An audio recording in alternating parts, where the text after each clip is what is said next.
All right. Hello, everyone. Welcome to episode 35 of Marketing Pains. This is the podcast where we talk to professionals, window treatment owners, and we just talk about different things related to the industry, how we can help you grow in different ways, what other people are experiencing. Today, I've got a fantastic guest that I think you're going to be very excited to hear. And because our topic today is all around AI, probably the biggest buzz of the last 12 months at least has been AI and how it's going to maybe replace people, or is there ways to use it? So we're going to talk to a lot of those things today. Jonathan Mast has been a visionary in integrating marketing and business operations with AI. Founder of the seven-figure digital marketing agency 𝗖𝗟𝗔𝗦𝗦. He has collaborated with over 400 clients, demonstrating his ability to scale businesses online through proven marketing strategies. Now at Whitebeard Strategies, Jonathan focuses on AI prompting mastery, helping professionals save time, increase profits, and deliver exceptional value. A dynamic speaker, he demystifies AI concepts and offers practical strategies that drive immediate results. Committed to community growth, Jonathan's contributions extend beyond the digital realm, fostering innovation and mentorship. Jonathan, thank you for being on today. Well, thank you for the invitation, Will. I'm excited to be here. And as you know, I'm excited to talk AI. Yeah, we're excited about this because everybody's talking about it. Everybody's worried about it. Everybody's, thinks certain things are going to happen. So we'll kind of talk about some of those today. But before we kind of jump into everything, just give me the 10,000 foot view of what Whitebeard Strategies is and what you do. I'd be happy to. So essentially, we're an AI strategist. We work with businesses to help them figure out how to bring AI into the business and leverage it. And as you said, kind of in the workup, by the way, thank you for that. It was very nice of you. But I think we really try to help people figure out how do we save time, because AI can save a tremendous amount of time. And I don't know any business owner that has more time on their hands than they want. So that's a big deal. It can also help with the teams. That leads to better profits and better margins, which is super important. And ultimately, it even delivers, or I should say, moves on to deliver better value to our clients. And we all know as business owners, especially with the economy the way it is today, if we went to the grocery store, everything's more expensive. If we can figure out how to deliver more value without having to charge more money, that really can set us apart from our competition and really helps us keep that business and grow our business. Yeah, I love that. So can you go ahead and share an experience where integrating AI into a business process has helped? Absolutely. One of the things that, I think probably has proven to be most effective for many businesses is just learning how to use it from a basic communication standpoint. As business owners, as team members, and by the way, we really are big proponents of teaching the team how to use AI as well, Will, because it's one thing for the owner to know it, as we were talking kind of in the pre-call, but the team needs to understand it as well. And one of the best examples is just in writing emails to clients. So often we've got an email we need to write to a client. We know we need to say something. Maybe we can't agree with the client, or they've made a request and we want to say, well, you can't do that. But we want to do so in a way we're not putting them off too bad and be professional. Those emails, at least for me, they take not just minutes, but sometimes tens of minutes to write, or even a half hour sometimes. And I don't have that kind of time. And then they don't always sound right, or I said something I didn't mean to. AI is a great tool for that, because we literally can take that request email from the client. We can paste it in and say, here's what I want to say. Please rewrite this to make it sound more professional, make it easier to read, easier to comprehend. Literally, often in less than 10 seconds. I will write an email that'll get us 95 to 98% of the way to completion. And then we just have to edit it real quick and press send.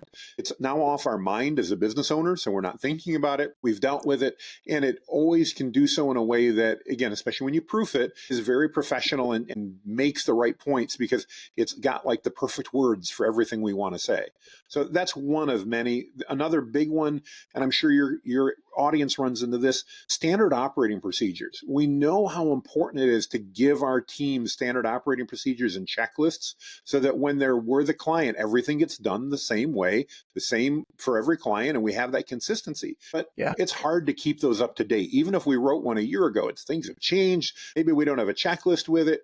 With AI, I literally can take existing SOPs, or in my case, I can take brand new ones, put an outline and say, here's the things I want to cover. Here's the task we're doing. I want you to create a standard operating procedure. And again, in about 10 to 20 seconds, we've got a really well thought out standard operating procedure that's probably 95% of the way there. And then one of my favorite features, and my team loves this, instead of just giving them the SOP to follow, we then can have AI create a checklist that corresponds to that now our team can go out and go on site and go, okay, did we do these steps in the right order? And then that checklist gets returned back to your operations manager, your office manager, whomever, and you can validate, hey, yeah, we did do everything the right way. We covered everything. And if not, we can identify what happened and make sure that we're prepared. So if in the future, let's say that customer comes in and says, why did this happen with my window coverings? Now you've got your checklist to go, well, we didn't do this because of the following reasons, or because you requested we didn't. So those are just two areas that I think AI can be hugely beneficial in. I love that. I saw an example of AI for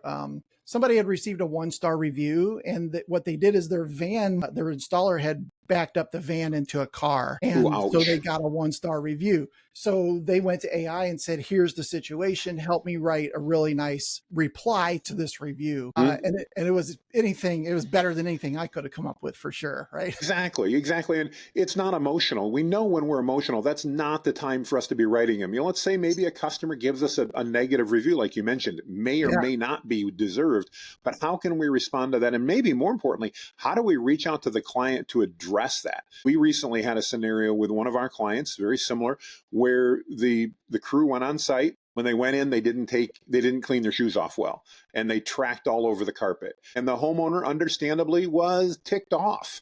And they gave him while the job got done right and everything was happy, they gave him a 1-star review because they ended up tracking mud onto the carpet.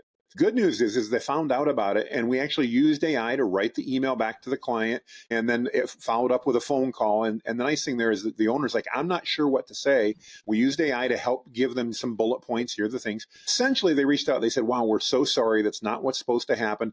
What I'd like to do today, if it's okay with you, is I'd like to send my carpet cleaning crew over and have them clean your carpets, my expense, and would that be okay with you? And the client was like, yeah. By the end of the day, that was all done. And guess what? That 1-star review now turned into a 5-star review. And not just the 5 stars, but a long explanation, all very positive, that told the story of, hey, you know what? We're human. Things happen, but this company stands behind it. They fixed it. And I would never use anybody else again. Love it. Yeah, that's great. Yeah, that's what is it called? The Pareto principle, I think, 80-20, where using a tool to get you 80% of the way right off the bat, and all you got to do is a little bit of tweaking and then you're done. Exactly. It's like having an advisor that's sitting next to you in your office or in your truck or wherever you are. And that when you have that problem, you can go, oh, what do I do? And that can be as simple as, oh, geez, I forgot to publish a social media post today. I told my office manager I was going to do that, or I know I need to be doing that. Or it could be much more elaborate. And what I find, again, far more common is I need to respond to this email, or I need to do this, or, one of your team members calls and there's a problem. And like you said, you're trying to figure out, what are my options? What should I do? You get that phone call and somebody crashed the van, and okay, they're safe, that, but what steps do you need to take? That doesn't happen every day. AI can help then say, here are the things you should be doing if your employee just smucked your van up, and at least give you next steps. And somebody that owns a business, I find that really helpful, because a lot of those things we don't deal with every day. Yeah, I love it. That's great. So how do you see AI benefiting the small and medium businesses in the window treatment and awning industry? I think there's a couple different areas. Probably most important to me is just general communications, like we talked about. But a secondary part is really helping them brainstorm. And when I say brainstorm, I don't just mean new business ideas, but brainstorm about the best ways to handle situations that come up. Again, whether it's an employee that crashed the van, or maybe it's just getting a better understanding of your audience. Maybe it's doing some data analysis. For example, imagine being able to upload all of the jobs data that I've done for the last year and take a look, and I have AI, I go through and analyze that and determine what products are selling the best and have the most profit. What products do we have the least amount of complaints about? Which install crews are doing the best jobs? Which maybe install crews are not doing the best job? Can we identify any trends that are happening? Maybe we find out that, we have a consistent complaint that's coming up that maybe as the owner, you just didn't think about. But AI can analyze all of that data, and in seconds, it can give us that So imagine, we could essentially upload all of our job data for the last year and then have a conversation with a data analyst asking it questions about all of that data and knowing that it was going out and not giving us stuff it made up, but giving us context right from that data that we uploaded. I think for any business owner, that's probably one of the superpowers it can get, because it can, even though we know we're supposed to do that, at least maybe, I don't think I'm alone, Will, we get too busy. And so at the end of the day, when the end of the day rolls around and it's now after dinner and we're full and we're dealing with the kids or the family or whatever, the last thing we want to do is pull out these major reports and start digging through the reports and looking for trend analysis and all that, because it's candidly probably not what we enjoy doing. And now we can use AI to do that for us and give us those insights.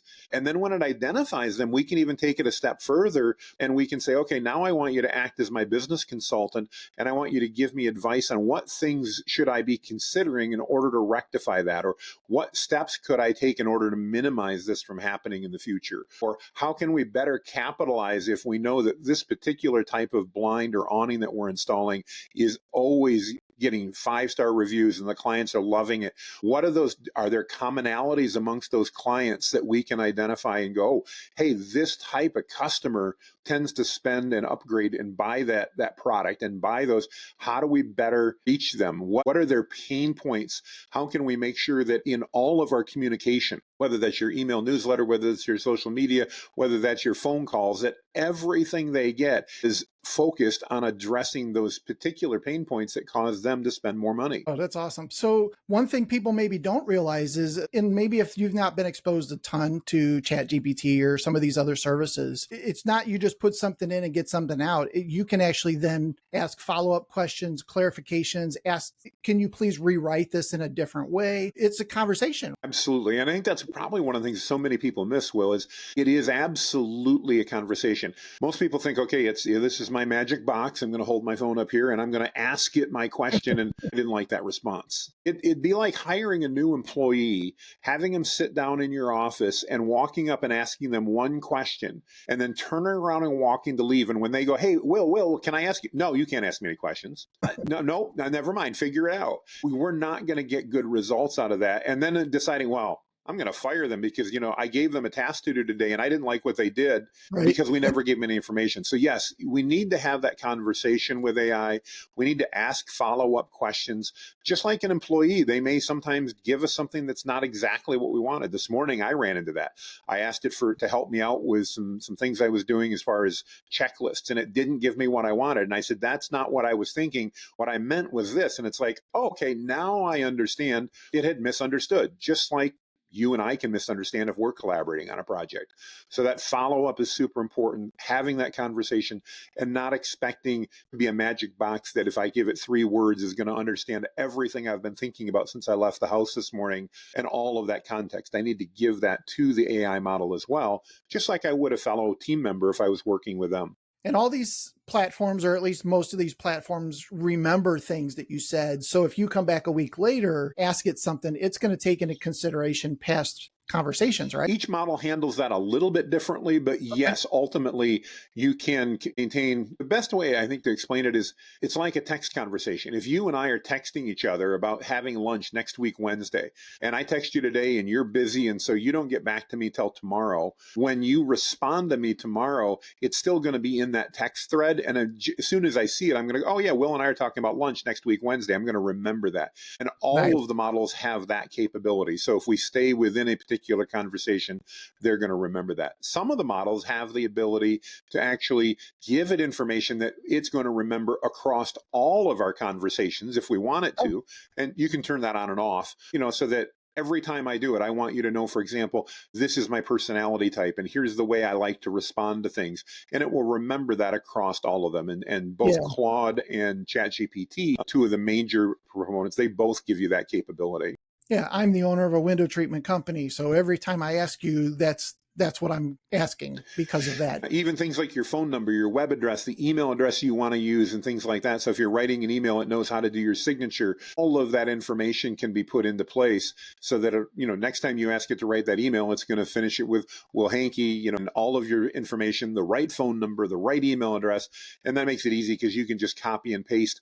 And again, it makes the amount of editing you have to do much, much faster. Yeah. Like you said, if you tell it I'm in the window treatment business or I'm in the awning business, it now will understand that. So when it's writing things for you, it's going to know that and it's going to use that as context. And again, just makes your life much, much easier. That's fantastic. What are some of the other misconceptions or concerns that business owners have about AI, and how do you address those? I think one of the biggest ones that I run into is they're concerned as business owners that they're going to have to let it's going to cause so much benefit, they're going to let some of their team go. And as we know, our team becomes part of our work family. We don't want to do that as owners. We don't want to see these people that we've built lives with and see that happening. And we just don't see, in the reality, we don't see that happening. What we do see happening is that when we teach our teams how to leverage AI and give them permission and give them the room to start using it, all of a sudden they start finding new ways to provide value to our clients, new ways to provide value to the company, new ways that they can add value in their position.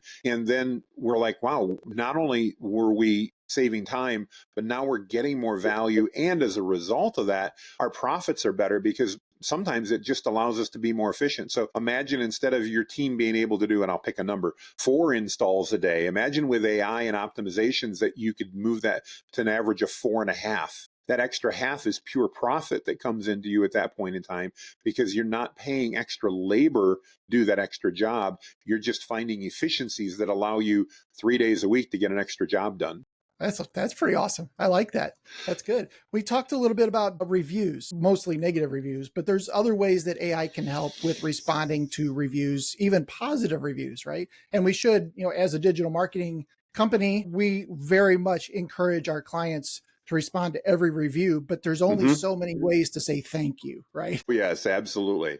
Well, and you're right. That's one of the great things. One of the things we recommend is just a simple tip. When you get a review from a client, copy and paste it into ChatGPT or Claude or Gemini, doesn't matter which one, and basically say, help me write a response to this. And again, especially with what we were just talking about, if it knows this is your business, this is who you serve, and that, it's going to then do that, and it's going to come up with unique ways to do that so that you don't just say, thank you, we value you too, on every single response that you give. Right. So yeah, it's very, very effective. And again, it's not a matter of minutes to do it. It's literally a matter of seconds to do this now. And that's so much better than going, oh, I've got 7 reviews. I want to respond. I want to tell them how thankful I am. But man, I've said, thank you. We love having you as a client 27 times in the last 2 months. I need to come up with something new. Yeah. And the other thing is by varying every reply, the people that are looking at those reviews are going to kind of, that personality is going to start to come out, that this company really does care. And they were a little bit more they went a little deeper on, beyond just thank you. Absolutely. And that helps, again, create those relationships and strengthen those relationships, ultimately bringing more value. And hopefully in that case, as you mentioned, bringing in new clients who go, wow, Yeah. I want to work with you because I like the way that you communicate. I like the way you do. And that can be on both good and bad. Sometimes, business owners, I know I do, I fret. If I get a bad review, I've only had a couple, but one of them, for example, it came from a company in Brazil that we've never worked with before. I don't even know who they are, but I can't get Google to remove it. And so now I probably should talk to you about that, Will. You might be able to help me, but I can't get Google to remove it. So instead, we responded to it.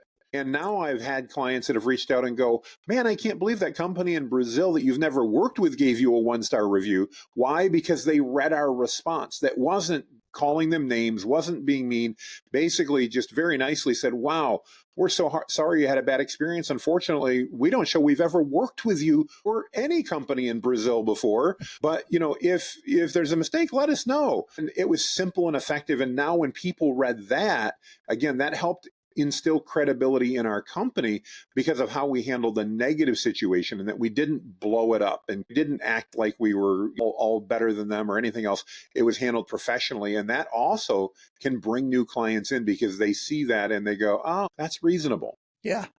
That's great. Can you share any success stories, case study, something like that of maybe a business that has really implemented AI effectively?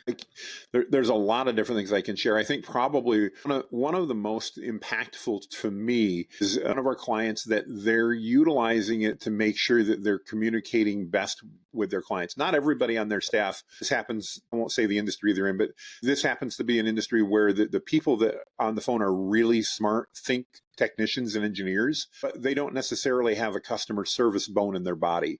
And it's not that they're trying to be rude. They just don't communicate with smiles. That's not what they do. They fix problems all day long. And they've implemented AI for their help desk and their customer support team to help make sure that not only do they now have an expert who's answering the question, because it's one thing to have a customer service person, but if they don't understand how that awning's installed or how that awning works, it doesn't necessarily help them. Now we can have that expert involved, and we can use AI to help them say and respond in a way that's just a little bit more friendly with a little bit of a smile, and that helps the customer service so much because they're getting the experience they want without the, shall we say, the attitude of dealing with a technician or an engineer who's brilliant but just doesn't possess some of those traditional tactful skills that we want a customer service person to have.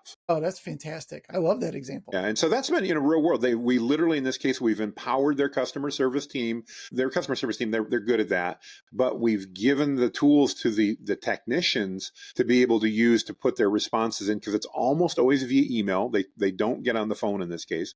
Okay. The other thing we've done, and it just reminded me as we're talking about it, well, we've taken all of the basic recommended customer service policies, all of the company's policies, and we've uploaded those to what we call a custom GPT that now their customer service team has access to. So when their customer service team says, well, I don't remember, what is our policy for return in this case? Or what's our policy for going back out? Or how much do we charge because of this? All of that is now stored in a custom GPT. And instead of going to the boss and putting a client on hold, go, hang on, let me check. And hey, what do we do for this? Now they literally can go into that custom GPT, that AI model, and it has all of your company's information, your policies, and it will give them the answers that they need so they can do that essentially in real time with the customer. Oh, wow. That's awesome. Now, you mentioned leveraging personal branding alongside AI. How do you see those two things kind of working? Well, the reality is that, at the end of the day, as business owners, we need to make sure we're seen as an expert in the industry that we're in the locale that we serve. So basically within our territory, our location, we want to be seen as that expert. If I need to buy new window treatments, I want my customers to be thinking of me first, not third. I want them to go, oh, I've got to call Jonathan because I know he's the expert. The reality is, though, sometimes creating the content that keeps you in front of those people to be that expert can be arduous because, again, you've got other things to do all day long. So you don't, for example, you may not know, but I mean, the recommendation in the industry right now in the marketing side is if you want to be seen as that expert, you should have 3 unique social media posts going out every single day. That's your minimum. Your minimum. Most business owners, if you're like me, you struggle to get 1 out, maybe a week, let alone 3 a day. Now we can use it for your personal brand, and I can go, okay, I'm Jonathan, and I run Jonathan's, awning company, and I need help coming up with 21 social media topics that I can post this week. And I need an outline so that I can put them together real quick. And oh, by the way, it'd be really cool if you could give me a related graphic that I could post. I can do that. Now, we need to take a look at it. We need to make sure it's relevant. But if we do 21 of them, 19 are going to be almost perfect. One's going to be okay, and one we're going to throw away and try again. And now at least I can do things like that from a personal branding. That's so important because, again, we're not talking now just about the company. We're actually talking about maybe you as an owner going out and being seen as that expert. And that's something that I think a lot of us as business owners are not doing. And that personal branding side is really an area where AI can help you strategize and plan, because it's kind of like videos. I'm a huge fan of doing daily videos, answering a question that your clients are asking. And by the way, how do we do those videos? On our mobile phone. We just hold it up and we answer the question. We don't worry about being in a studio. We don't worry about proper lighting.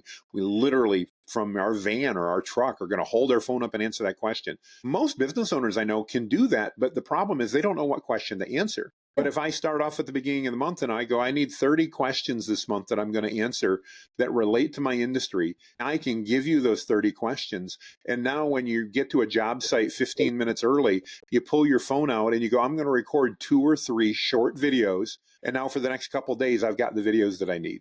Or, Saturday morning when, if you're anything like me, you take the family somewhere and they're doing something, they're running around in the market or at the flea market or at the farmer's stand or wherever you're at, and you are sitting there going, okay, I'm just watching everybody's stuff. Well, pull your phone out, look at your list and go, okay, I'll record a couple of videos. Those are the types of things that build personal brands that you really can't outsource that. You really need to do that as the owner of the business. And now we can make that very easy and attainable, and it's not a heavy lift to get done anymore. Yeah. I love that. And I'm guilty of the same thing. I'll be at the park or something. My wife likes to run. I don't like to run. But I'll walk, Yep. and it's like, gosh, I should take out my phone and shoot some videos, but I'm just like, what could I talk about? And I just can't think of anything. So that's a great example of just have a list on your phone of here's the 21 things you need to do this week or this month. And knock them out when you have time. Yeah, and again, it doesn't have to be professional. Literally just grabbing your phone while you're walking around the park and your wife's lapping you and laughing as she goes by because she's lapping you. You can record that whole thing because that makes you personable to your audience. And if you're in a locale, they're going to go, wow, I know where Will's at. That's a park in our city. Guess what? Now you're local and that matters and you're relatable. So all of those things are much more attainable with AI now. Yeah. Yeah. So if you're new to personal branding, or maybe you've never heard of this before, this kind of concept, Jonathan, what do you think some steps are that people could take to start to establish their presence effectively in that area? I think the first thing I want to hit on is that personal branding is different than company branding. It's similar, but it's different. You are now trying to make a personal connection with that end user. Now, that doesn't mean that they're going to have to call up and they're going to expect to talk to you on the phone. But if they know that you're the face of the company and you're the face of what you do, it's establishing yourself as an expert. And that means, yes, necessarily, like me, I'm going to talk about Whitebeard Strategies sometimes. That's my company. But I also talk about what I do, and I don't always talk about it. Probably the biggest change for business owners is it's not about selling. Personal branding is about adding value to your audience and adding value to that potential customer, not telling them that you're running a promo on this brand of blinds this month because they don't care about that. It's talking about, again, problems. How do I make sure that I get blinds that fit? I want to put blinds in my child's bedroom or in my bedroom, and I don't like the sun shining through. What type of blinds should I get? Now, I know everybody listening to the podcast is going, well, everybody knows that. No, they don't all know that. You need a blackout shader, and I'm not even sure I'm using the right terminology because I'm not in that. But, there are different things that you can use on your window treatments in order to achieve those objectives. And if you can talk about them, without constantly saying, and don't forget, call Jonathan's Blind Shop because we're here to serve you. No. And it's hard. We want to do that as business owners, but this is about personal branding, personal connections. You want to be known, liked, and trusted by that audience. And that's a personal connection more than it is a business connection. The best example I can give is I live in a small town and we've got multiple grocery stores and we've got the big chains that are here, but we've also got some local places. And I don't know the owner of the local place, but I know who he is because of the things that he does and he posted. He's done a really good job with personal branding. And so what that means is that we go to the local market first to do our shopping, and we only go to the big box store for the stuff that he doesn't have. And think about that. Now, we could go to the big box store and buy everything because they have it all. And it might even be slightly less money, but we go buy from the local guy because guess what? He works in the community. He lives in the community. He goes to church in the community. His kids are in school in the community. And I feel like I know him, even though I don't personally know him, because of the content that he shares. And I therefore feel an affinity to work with him. And the really cool thing is if I'm in the store and he's walking through, I can go, hey, Bill. Bill has no idea who I probably am, but it doesn't matter because he's friendly and he's built that personal brand. And the name of his market doesn't even matter because we shop there because of Bill. Yeah. Yeah. I love that. That's very impactful, I think. for people that take that, advice and try to start implementing it. Yeah, it can really make a world of difference. And the other thing is it helps, let's face it, for our businesses, we do marketing, we do advertising. When the owner has a strong personal brand, it amplifies all of those dollars that we're spending on other marketing so that those dollars do even more work for us as opposed to not having that personal brand. Yeah, that's great. So you mentioned earlier on about having these in nerd speak global parameters, right? Mm-hmm. There's these Yep. things that it always remembers no matter where you're engaging it with. How can AI maintain that personal touch, especially in customer, interactions, Mm-hmm. and particularly in the window treatment and awning industry? Well, I think the key there is, again, that we're going to train AI on the basics of our business. We're going to tell them that. Once we've told AI that this is the tone and style that we want, or this is the type of thing that the way that we want to communicate, it will then remember that so that we can use that in the future. So that when your customer service team is going out and responding, they're going to respond as you want them to, not necessarily respond with, let's say, and I'm going to date myself, I'm 55, not respond like a 21-year-old that's just getting in college and smacking their gum. They're going to be literally now responding as you, who's got 30 plus years of experience in the industry. They're not going to say they're you. It's not that they're going to go, oh, I'm Jonathan, but they're going to have that knowledge and that experience that's going to come through in their responses. And that's going to do wonders for your customer service. It's going to do wonders for your image and your brand as well, tying that together. So I think, just training it to do that.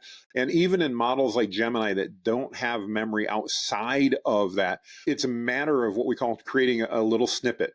And basically imagine, if you could for a moment, Will, that we're going to have AI interview you with the goal of creating a little bit of text that it puts in some brackets that you then save on your clipboard or in a document or something, so that every time you're writing a response, you just paste that in. And now it knows, I now know all this information about how I'm supposed to respond and maintain that tone and structure. So it's responding as a well-trained and experienced staff member, not as a brand new person that just stepped out of college or high school or wherever and trying, but maybe misses the mark because they don't know what words to use.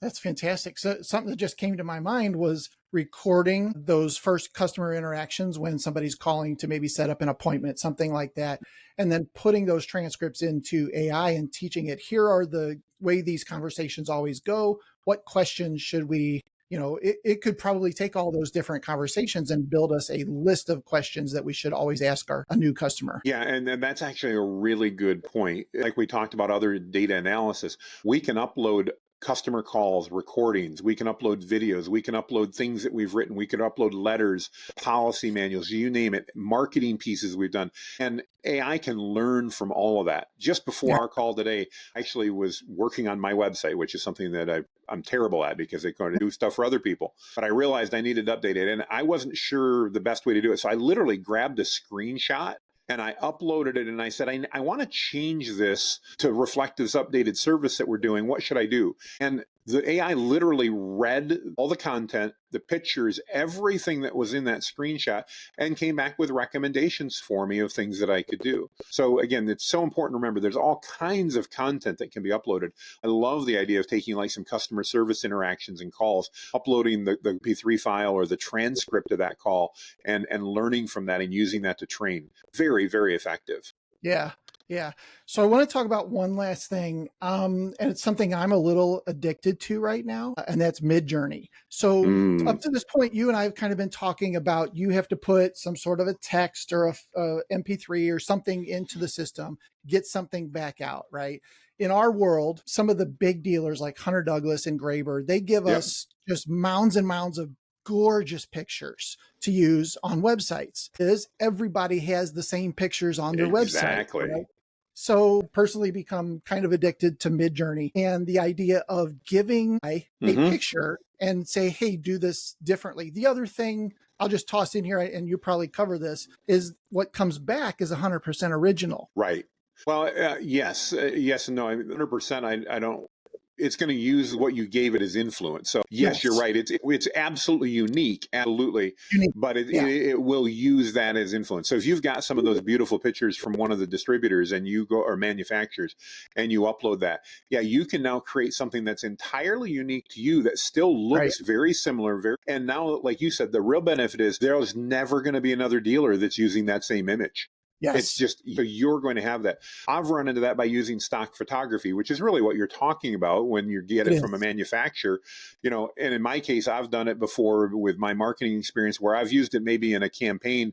And then a month later, I'm driving down the road and I see an entirely different business in an entirely different industry with a billboard with that exact same photo. And I'm going, oh man, because it's just, so you can avoid all of that. And Midjourney, by the way, is the right choice if you're going to do that. It can create photorealistic images and they are absolutely amazing, except the fact that you may not keep every image it creates. So sometimes it's just like when we're coming up with ideas, not every idea I have is great, even though I try to convince my wife they are. Not every one of them's really great. And that's okay. Midjourney and all of these are going to occasionally come up with things and you go, nope, that was a miss. Then you try again, not a big deal, because 80% of them probably will work out well. And I love your idea of, again, giving it something to follow and say, all right, here's some sample images. I'd now like you to create some that are unique that now you can use through your dealership and your business. And again, never have to worry about somebody having the same image. Right. And you can even be a little bit specific. You can have conversations with it. You can ask it for variations of a word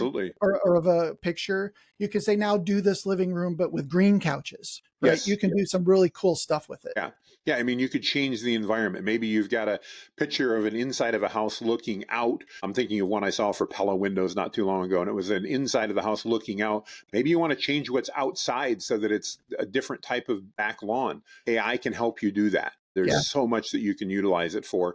And again, now you've created unique images. And I love what you were saying, that every dealer in the country is not using. Oh, I love that idea. Take this picture, but we're in the mountains instead of in Florida or something. Exactly. Oh, that's awesome. That's great.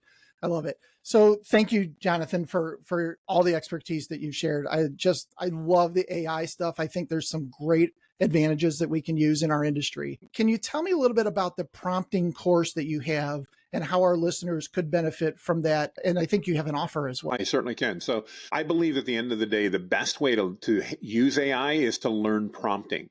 It's not just, and for those who are wondering, that doesn't mean anything. It's just learning how to communicate with it. So just like Will and I are talking, it's learning how to talk to the AI. I do have a course that we put out there, and we've got a code set up for your listeners, actually. And by the way, Will was super generous. I offered to pay Will for the course for a referral. And he goes, no, just give the discount to the listeners. So we're going to go ahead and do that. And we're actually going to sell you the course at $50 off. Normally the course is $197. You guys, and I'll give you that code here in just a second. You can put that in. I'll give you the links. You can put it in the show notes or whatever. You can go out and get that.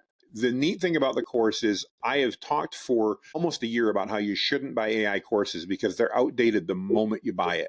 My wife corrected me and said, yes, but you could update them every month. And so that's what we do with this course. It literally gets updated every single month as new things come out. Well, we've got new AI news coming out every single day, and we're updating that into the course so that when you buy this, it includes all the updates for the rest of the year. That's all included. And again, I'll give you the link on that.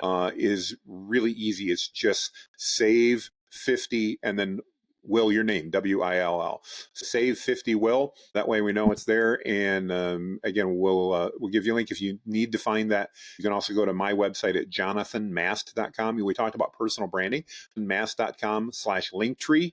And there's a link right on there. You click that, you put the coupon code in, save 50 Will, and you'll save $50 on that if you're interested. Awesome. Thank you so much. So for those that are listening on audio, maybe don't understand why your business is called Whitebeard Strategies. I think those on video will get it, but those that are not might question it a little bit. But to get to your website, I guess it's... You can go to my company website is whitebeardstrategies.com. And if you're listening and not watching, it's because I have a ever-growing white beard. I'm old enough that it's white, and it continues to get a little bit longer every year, although this is about 7 years in and it's not getting a lot longer.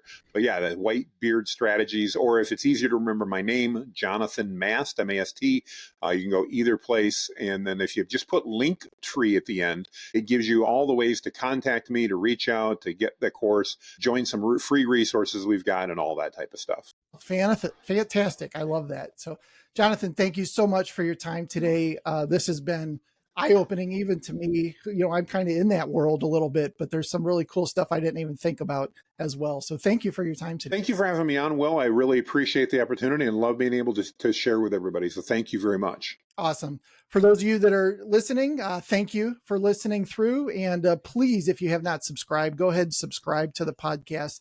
We're bringing you more experts just like Jonathan here, and want to really set you guys up for success. And we'll see you all on the next episode.